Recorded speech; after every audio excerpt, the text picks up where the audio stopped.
नमस्कार छात्रों, आज 10वीं कक्षा का ईमानदारों के सम्मेलन में इस पाठ के बारे में जानकारी प्राप्त करेंगे। हरिशंकर परसाई जी लिखा हुआ ईमानदारों के सम्मेलन में पाठ में व्यंग्य और हास्य दोनों सम्मिश्रण है। यहाँ प्रस्तुत व्यंग्य रचना में एक समाज का असंगति के ओर संकेत किया गया है।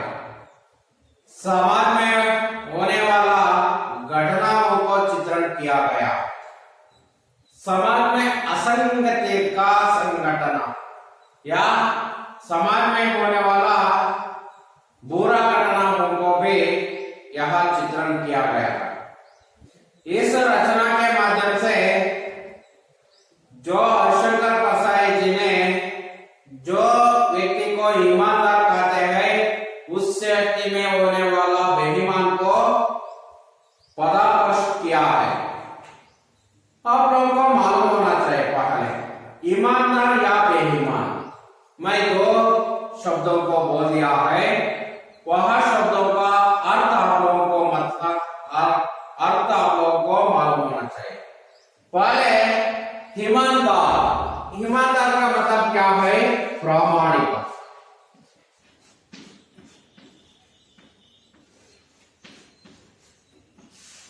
ईमानदार का मतलब प्रामाणिक, प्रामाणिकता। बेईमान का मतलब अप्रामाणिक।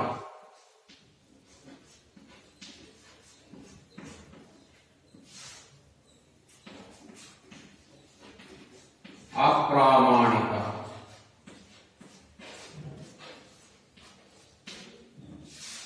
यहाँ ईमानदार और बेईमान, आप लोग को मालूम होना चाहिए ईमानदार का विलोम शब्द बेईमान, उसी तरह ईमानदार का समानार्थक शब्द प्रामाणिक, बेईमान का समानार्थक शब्द अप्रामाणिकता या प्रामाणिकता का विलोम शब्द अप्रामाणिकता।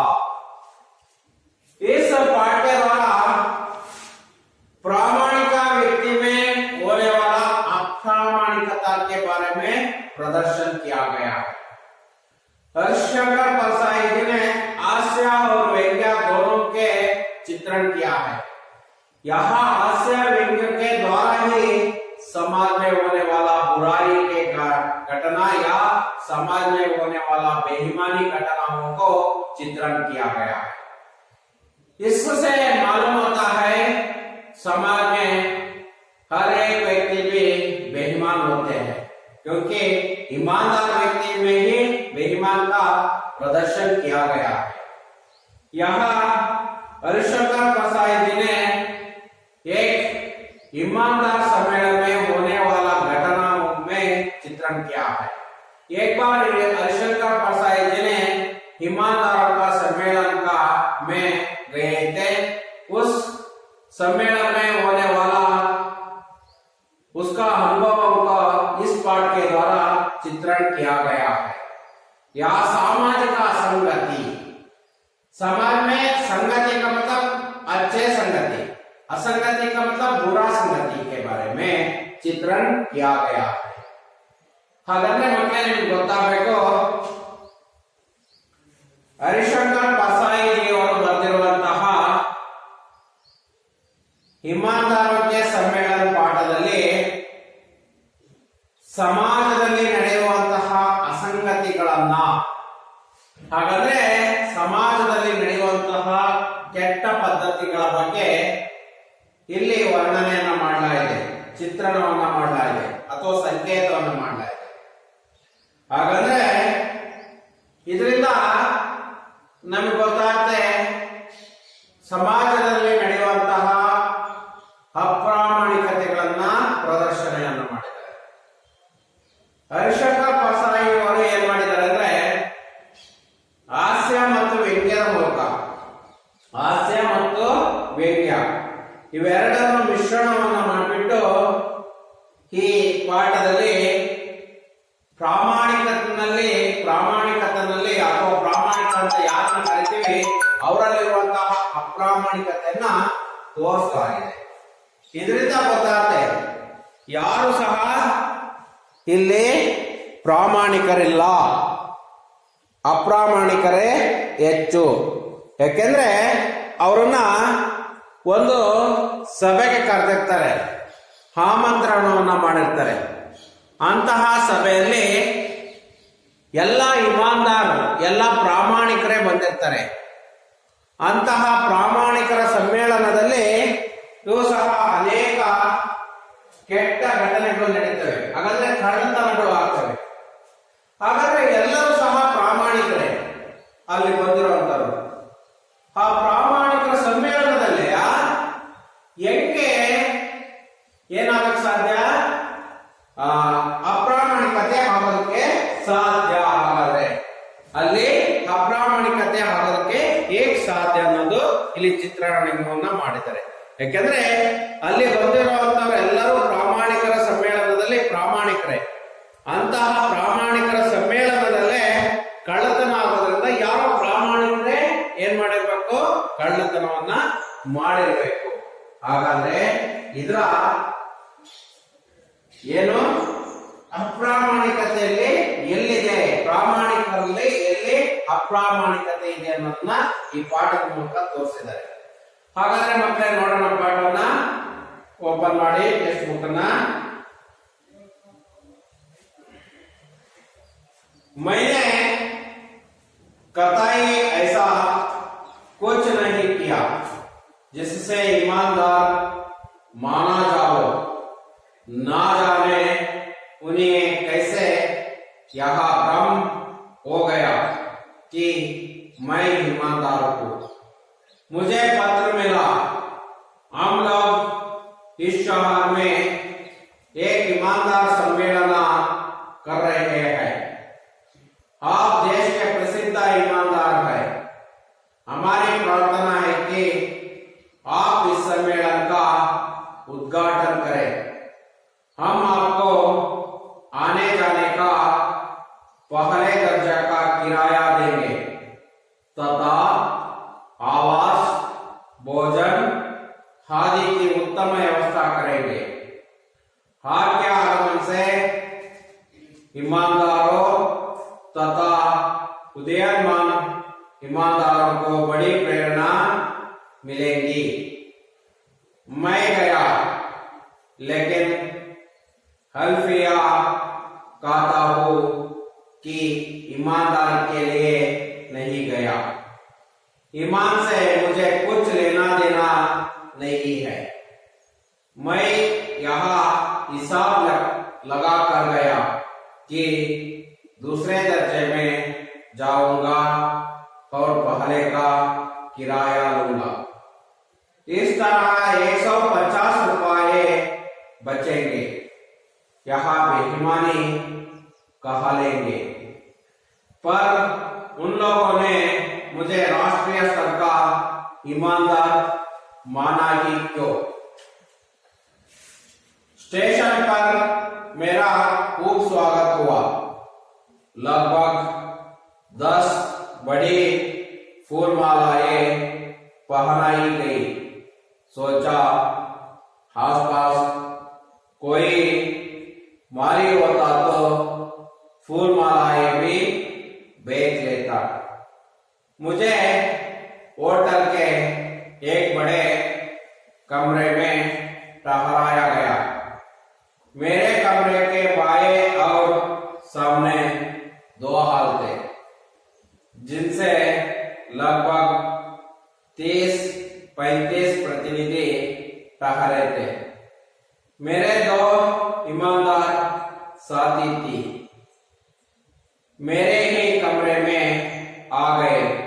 मैंने सोचा ताला लगाया जाएगा तो इन्हें तकलीफ होगी। मैंने ताला नहीं लगाया। उद्घाटन शानदार हुआ। मैंने लगभग 1 घंटे तक भाषण दिया। लोग जा चुके थे। मैं था मुख्य अतिथि। मुझसे लोग बातें कर रहे थे। मैं चलने लगा तो चप्पल पहनाने गया। देखा मेरी चप्पलें गायब थी। नहीं और अच्छी चप्पलें थी। अब वहां एक जोड़ी फटी पुरानी चप्पलें बची थी। मैंने उन्हें ही पहना लिया। यह बात फैल गई कि मेरी नहीं चप्पली को ही पहना गया। मಕ್ಕಳೇ ಇಲ್ಲಿವರೆಗೆ ಒಂದು ಬಾರಿ ಎಕ್ಸ್ಪ್ಲೈನ್ ಮಾಡೋಕ್ಕಿಂತ ಮೊದಲು ನೀವು ಒಂದ್ಸಲ ಮನಸ್ಸಿನಲ್ಲಿ ನೋಡ್ಕೊಳ್ಳಿ ಮಕ್ಕಳೇ, ಆಗ ನಿಮ್ಗೆ ಅರ್ಥ ಆಗತ್ತೆ. ಆ ಪದಗಳ ಮೇಲೆ ಇಡ್ತಾ ನಿಮಗೆ ಬರುತ್ತೆ. ನೋಡ್ಕೊಳ್ಳಿ ಹಾಗಾದ್ರೆ ಒಂದು ಬಾರಿ.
ನೋಡಿ ಮಕ್ಕಳೇ, ಓದಿಗೆ ಎಲ್ಲ ಆಯ್ತು ಅಂತ ಅಂದ್ಕೊಳ್ತೀನಿ. ಇಮಾಮ್ದಾರರ ಸಮ್ಮೇಳನ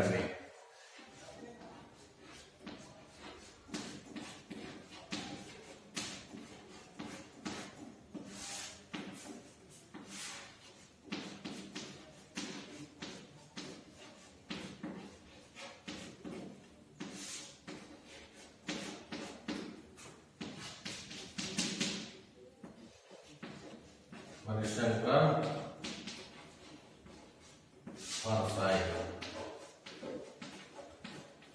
इसका आकार ग्रंथ या विधा व्यंग्य रचना।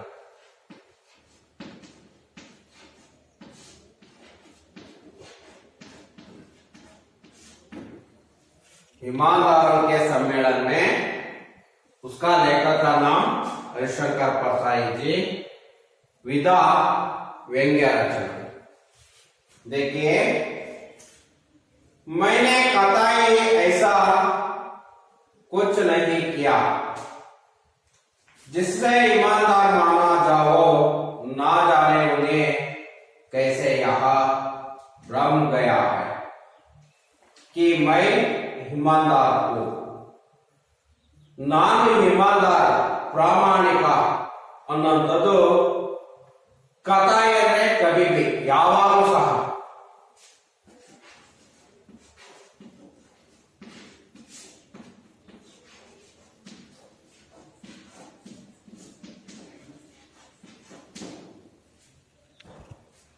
मैंने कतई ऐसे कुछ नहीं किया, ನಾನು कभी भी ऐसे कुछ नहीं किया, ಯಾವಾಗಲೂ ಸಹ ನಾನು ಈ ತರ ಯಾವಾಗಲೂ ಮಾಡೋದಿಲ್ಲ।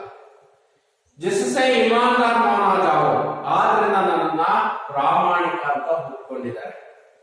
ना जाने उन्हें कैसे यहाँ भ्रम हो गया, ना जाने ನನಗೆ ಗೊತ್ತಿಲ್ಲದೆ ಯಾರು ಏಕೆ ಹೇಗೆ ಈ ರೀತಿ ಭ್ರಮೆ ಬಂತು। ಮೈ ईमानदार, ನಾನು ಪ್ರಾಮಾಣಿಕನ ಅಂತ ಅವರಲ್ಲಿ ಮನಸ್ಸಲ್ಲಿ ಪ್ರಶ್ನೆ ಹಾಕೊಂಡ್ರು। ಯಾರಂದ್ರೆ लेखक जी ने अपने मन में ही अपना प्रश्न उठाया है। मुझे पत्र लिखा है, ನನಗೊಂದು ಪತ್ರ ಬರೆದಿದ್ರು। ಯಾರು ईमानदारों ಸಮ್ಮೇಳನವನ್ನು ಮಾಡುವಂತರು ಒಂದು ಪತ್ರ ಬರೆದಿದ್ರು। हम लोग इस शहर में एक ईमानदार सम्मेलन कर रहा है। हम लोग ನಾವು इस शहर का मतलब नगर,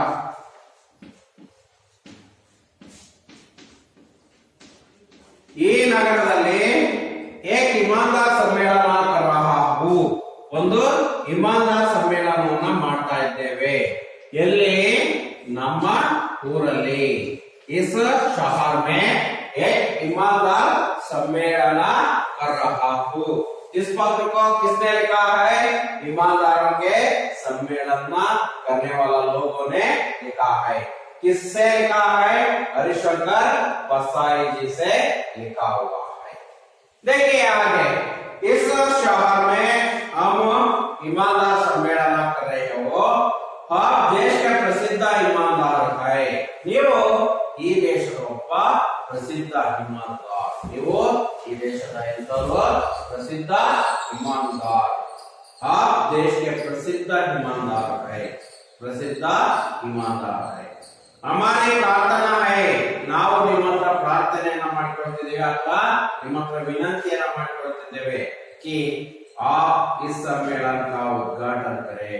आप इस सम्मेलन का उद्घाटन करें। ಈ ಸಮ್ಮೇಳನದ ಉದ್ಘಾಟನೆಯನ್ನು ಮಾಡಬೇಕು। किस सम्मेलन का? ईमानदार सम्मेलन का उद्घाटन करें। ಉದ್ಘಾಟನೆಯನ್ನ ಮಾಡಬೇಕು ಅಂತ ಕೇಳಿಕೊಳ್ತಾರೆ। ಈ ಸಮ್ಮೇಳನದ ಉದ್ಘಾಟನೆಯನ್ನ ಮಾಡಬೇಕು। ಹಾಗಾಗಿ इस सम्मेलन का उद्घाटन करे है, ಆ ರೀತಿ ಪ್ರಶ್ನೆಯನ್ನ ಕೇಳ್ತಾ ಇದ್ದಾರೆ। ಹಾಗಾಗಿ ಈ ಸಮ್ಮೇಳನದ ಉದ್ಘಾಟನೆಯನ್ನ ನೀವೇ ಮಾಡಬೇಕು, ನಿಮ್ಮ ಕೈಯಿಂದಲೇ ಮಾಡಬೇಕು ಅನ್ನುವಂತಹದನ್ನ ಹೇಳಿದ್ದಾರೆ। ಯಾರು ಮಾಡಬೇಕು? लेखक हरिशंकर परसाई जी ने करना है, उद्घाटन करना है। हरिशंकर परसाई ಅವರೇ ಈ ಸಮ್ಮೇಳನದ ಉದ್ಘಾಟನೆಯನ್ನ ಮಾಡಬೇಕು। क्योंकि आप देश के प्रसिद्ध ईमानदार है। ಯಾಕೆ ಮಾಡಬೇಕು ಅಂದ್ರೆ देश के प्रसिद्ध ईमानदार, आप देश के प्रसिद्ध ईमानदार।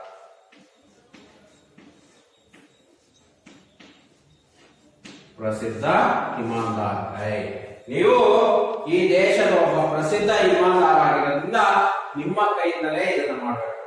हमारी प्रार्थना है कि हम आपको आने जाने को पहले दर्जा का किराया देंगे। हम नावಗಳು आपको ಅಂದ್ರೆ लेखक जी को आने जाने का, आने जाने का ಅಂದ್ರೆ ಬಂದು ಹೋಗುವಂತಹ पहले दर्जे का किराया देंगे। पहला दर्जे का, दर्जे ಅಂದ್ರೆ ಶ್ರೇಣಿ,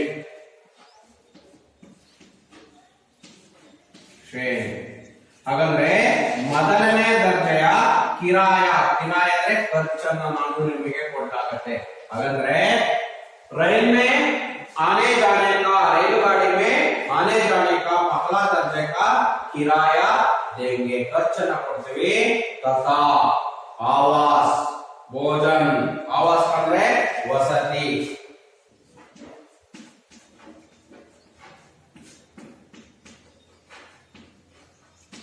भोजन, खाना पीना का व्यवस्था,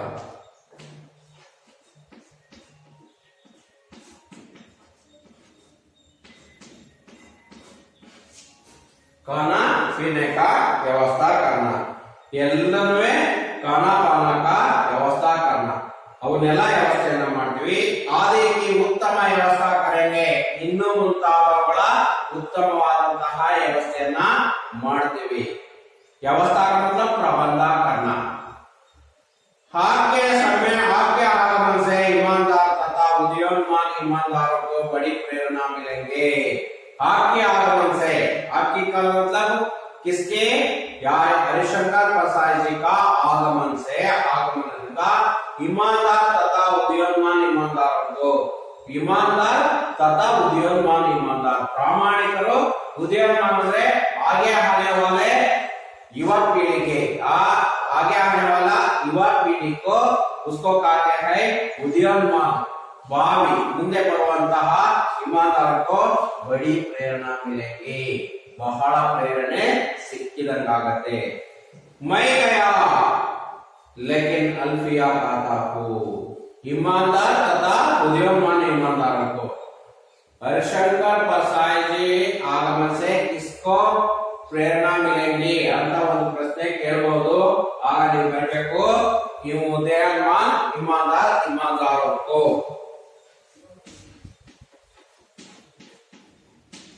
ईमानदार तथा उदयोन्मुख ईमानदार,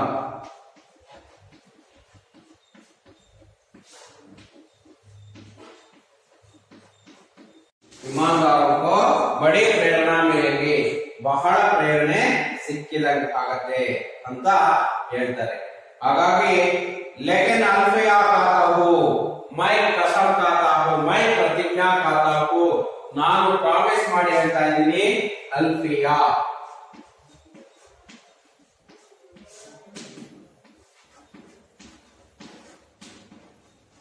प्रतिज्ञा, ಪ್ರಾಮಿಸ್ ಅಂತ, प्रतिज्ञा ಅಂದ್ರೆ ಪ್ರಾಮಿಸ್। मैं अल्फिया खाता हूँ, ನಾನು ಪ್ರತಿಜ್ಞೆಯನ್ನ ಮಾಡಿ ಹೇಳ್ತಾ ಇದ್ದೇನೆ कि ईमानदारों के लिए नहीं गया, ನಾನು ಪ್ರಾಮಾಣಿಕತೆಯಿಂದ ಹೋಗಲಿಲ್ಲ। मैं ईमानदार से नहीं गया, ईमान से कुछ लेना देना ही नहीं है, ಪ್ರಾಮಾಣಿಕತೆಯಿಂದ ನಾನು ತೆಗೆದುಕೊಳ್ಳುವಂತಹದ್ದು ಕೊಡುವಂತಹದ್ದು ಸಹ ಯಾವುದೂ ಇಲ್ಲ। ಹಾಗಾಗಿ मैं ईमानदार से नहीं गया, मैं यहाँ हिसाब ಲೆಕ್ಕಾಕರ್ गया, मैं हिसाब, हिसाब ಅಂದ್ರೆ ಲೆಕ್ಕ ಹಾಕೊಂಡು,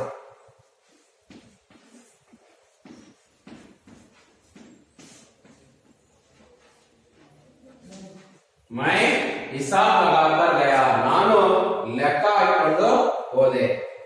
कि दूसरे दर्जे में जाऊंगा और पहले का किराया दूंगा, क्या अल्फिया क्या हिसाब लगाकर गया, मैं दूसरे दर्जे में जाकर पहले दर्जे का किराया लूंगा, ನಾನು ಎರಡನೇ ದರ್ಜೆಯಲ್ಲಿ ಪ್ರಯಾಣ ಮಾಡೋಣ, ಬಟ್ ನಾನೇನನ್ನ ತಗೊಳ್ಳೋಣ, पहला दर्जे का खर्च लूंगा है, दूसरे दर्जे में जाऊंगा, दूसरे दर्जे में जाना, पहला दर्जे का किराया देंगे लूंगा, ನಾನು ಎರಡನೇ ದರ್ಜೆಯಲ್ಲಿ ಪ್ರಯಾಣವನ್ನ ಮಾಡಿಬಿಟ್ಟು ಒಂದನೇ ದರ್ಜೆಯ ಏನನ್ನ ಇಸ್ಕೊಳ್ಳೋಣ, ಖರ್ಚ್ ಲೂಂಗಾ, ಖರ್ಚ್ ಕಿರಾಯ का मतलब ಖರ್ಚ್, ಹಣವನ್ನ ತೆಗೆದುಕೊಳ್ಳೋಣ ಅಂತ ಅನ್ಕೊಳ್ಳೋಣ। ये सब तरह 150 रुपए बचेंगे, ಇದರಿಂದ ऐसे करने से मुझे 150 रुपए ಮಾಡೋದ್ರಿಂದ 150 ರೂಪಾಯಿ 150 ರೂಪಾಯಿ बचेंगे 150 ರೂಪಾಯಿ ನನಗೆ ಉಳಿಯುತ್ತೆ ಯಹ ಬೇಹಿಮಾನಿ ಕರೆಕ ಈ ರೀತಿ ಮಾಡೋದನ್ನ ಏನಂತ ಕರೀತಾರೆ ಹಾಗಾದ್ರೆ ಬೇಹಿಮಾನಿ ಬೇಹಿಮಾನಿ का मतलब अप्रामाणिक ಅಂತ ಕರೀತಾರೆ ಈ ರೀತಿಯನ್ನ ಮಾಡೋದನ್ನ ಯಾಕಂದ್ರೆ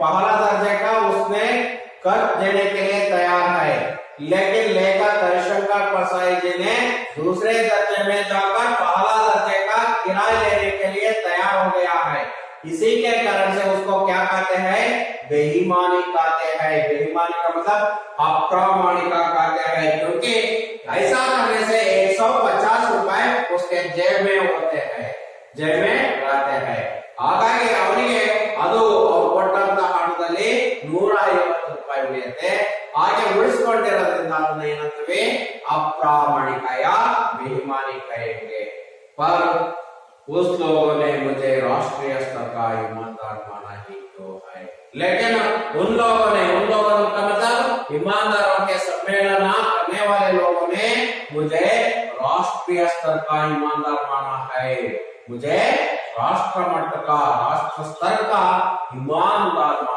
है ನನ್ನ ರಾಷ್ಟ್ರ ಮಟ್ಟದ ईमानदार ಅಂತ ಅಥವಾ ಪ್ರಾಮಾಣಿಕ ಅಂದ್ಕೊಂಡಿದ್ದಾರೆ ಏಕೋ ಗೊತ್ತಿಲ್ಲ लेकिन मुझे यह ईमानदार से कुछ लेना देना ही नहीं है ನಾನು ಪ್ರಾಮಾಣಿಕತೆಯಿಂದ ತೆಗೆದುಕೊಳ್ಳುವಂತ ಕೊಡುವಂತದ್ದೇನಿಲ್ಲ लेकिन इसी के कारण से मैं दूसरे दर्जे में जाकर पहला दर्जे का किराया लूंगा है इस कारण से मुझे 150 रुपए बचेंगे है ಹಾಗೆ ಹಣ ಉಳಿಸೋದಕ್ಕೆ ಯೂಸ್ ಮಾಡಿದಂತಹ ಲೇಖಕರು ಲೇಖಕ ಹರಿಶಂಕರ್ परसाई जी ने इस उपाय किया ಈ ರೀತಿ ಉಪಾಯವನ್ನ ಮಾಡಿದ लेकिन ऐसे करने से उसको क्या कहते हैं अप्रामाणिक अथवा ಏನು बेईमानी कहलेगा ये ऐसे करने से उसको बेईमानी कहलेगा बेईमानी या अप्रामाणिक ಅಂತ ಕರೀತಾರೆ ಹಾಗಾಗಿ ಈ ರೀತಿಯನ್ನ ಮಾಡಿದ ಅವನು ಅಲ್ಲಿಗೆ ಇದು ಫಸ್ಟಿನ ಪ್ಯಾರ ಮುಗಿತು ಮಕ್ಕಳೇ ಇಲ್ಲಿ ಬರುವಂತಹ ಪ್ರಶ್ನೆಗಳು ಹೇಗಿರ್ತವೆ ಅಂದ್ರೆ ಯಹ ईमानदारों के आगमन से या लेखक को आगमन से किन किन को प्रेरणा मिलेगी यारे प्रेरणा सिगते ईमानदार तथा उदयोन्मन ईमानदारों को प्रेरणा मिलेंगे यहाँ लेखक दूसरे दर्जे में क्यों सफर करना चाहते थे लेखकರು ಎರಡನೇ ದರ್ಜೆಯಲ್ಲಿ ಯಾಕೆ ಪ್ರಯಾಣ ಸಫರ್ मतलब ಪ್ರಯಾಣವನ್ನು ಮಾಡೋದಕ್ಕೆ ಇಷ್ಟಪಟ್ಟರು ಯಾಕಂದ್ರೆ 150 रुपए बचाने के लिए ऐसे दूसरे दर्जे में जाने के लिए या सफर करना चाहते हैं यहाँ आप लोगों को मालूम होना चाहिए इससे 150 रुपए बचा लिया है दूसरा भाग में देखना है यहाँ स्टेशन पर मेरा खूब स्वागत हुआ है हाँ स्टेशन का मतलब रेलवे स्टेशन पर मेरा खूब स्वागत हुआ है ನನಗೆ ಬಹಳ ಸ್ವಾಗತ ಸಿಕ್ತು खूब का मतलब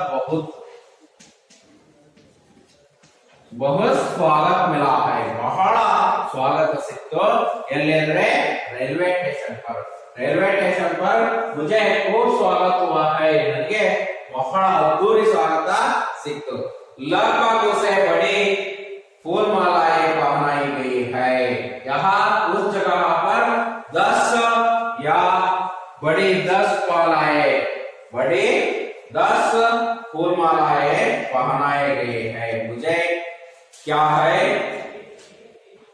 10 बड़ी फूल मालाएं 10 ದೊಡ್ಡದಾದಂತಹ ಹೂವಿನ ಹಾರಗಳನ್ನು ನನಗೆ ಹಾಕು ಫೂಲ್ ಮಾಲಾಯ್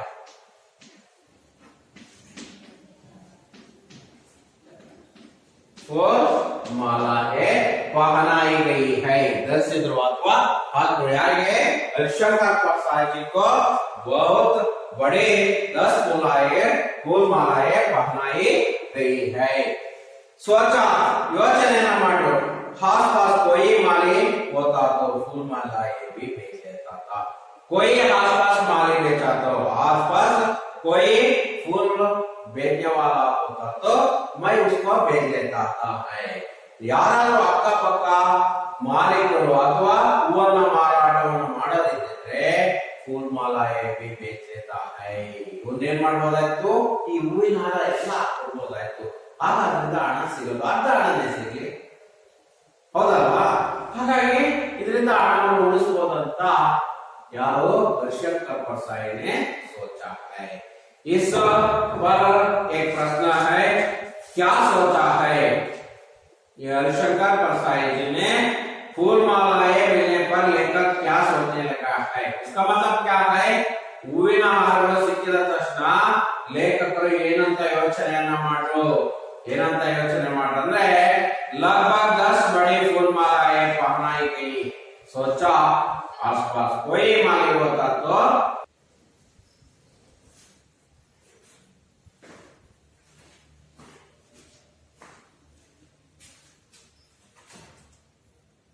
मुझे होटल के बड़े कमरे में ठहराया गया.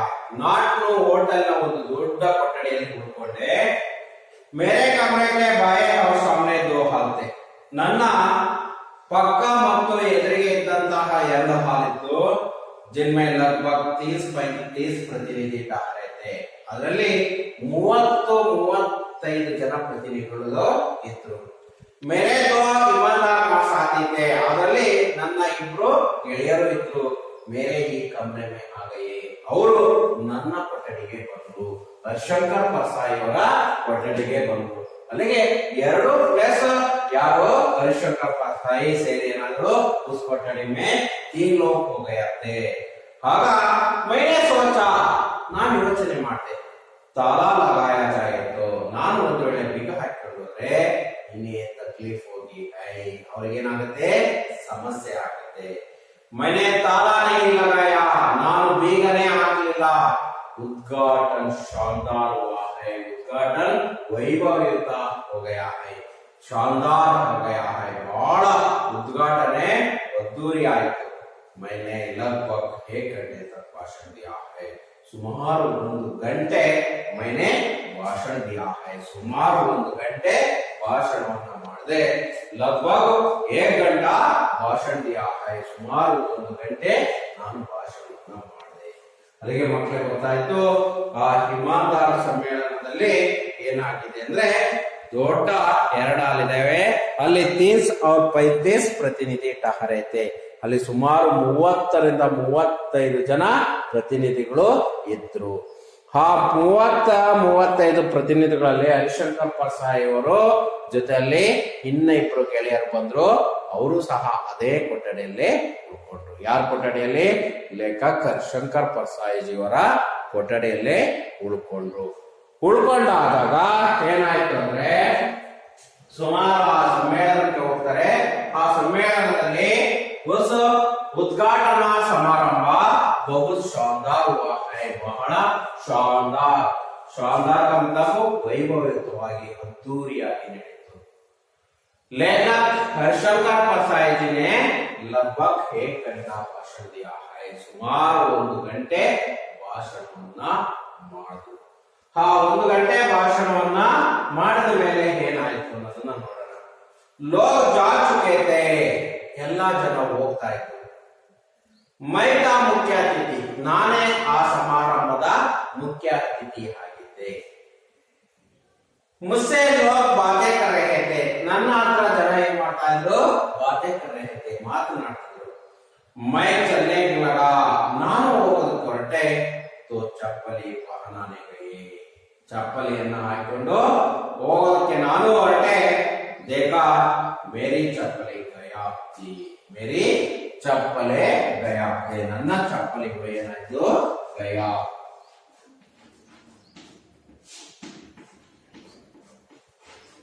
ಗಯಾ ಅಂದ್ರೆ ಮಾಯವಾಯಿತು. ಯಾ ಚೋರಿ ಹೋಗಿತ್ತು, ಕಳ್ಳತನ ಆಗಿತ್ತು ಅಥವಾ ಕಾಣಿಸ್ತಾ ಇರಲಿಲ್ಲ, ಮಾಯವಾಗಿ ಬಿಟ್ಟಿದ್ದು. ಯಾರು? हरिशंकर परसाई जी.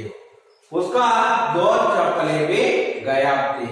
या नई और अच्छी चप्पली. वहां कैसे चप्पली था? यह नई और अच्छी चप्पली.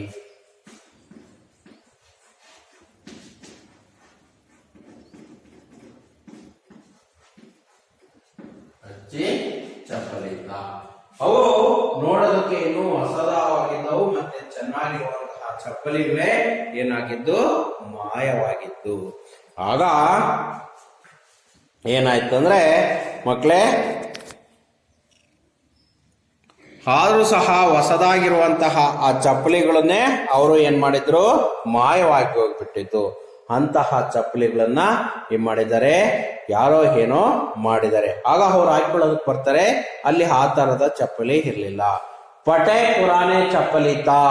ಪಟೆ ಅಂದ್ರೆ ಹರಿದೋಗಿರುವಂತಹ ಹಳೇದಾಗಿರುವಂತಹ ಚಪ್ಪಲಿಗಳು ಇದ್ದು. ಪಟೆ ಅವ್ರ ಪುರಾಣೆ ಚಪ್ಪಲಿತ. ಪಟೆ ಹುए ಅವ್ರ ಪುರಾಣೆ ಚಪ್ಪಲಿತ.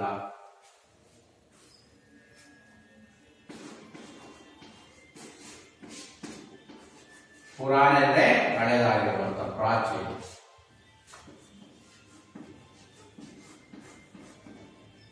ನಯ ಅಂದ್ರೆ ನವೀನ.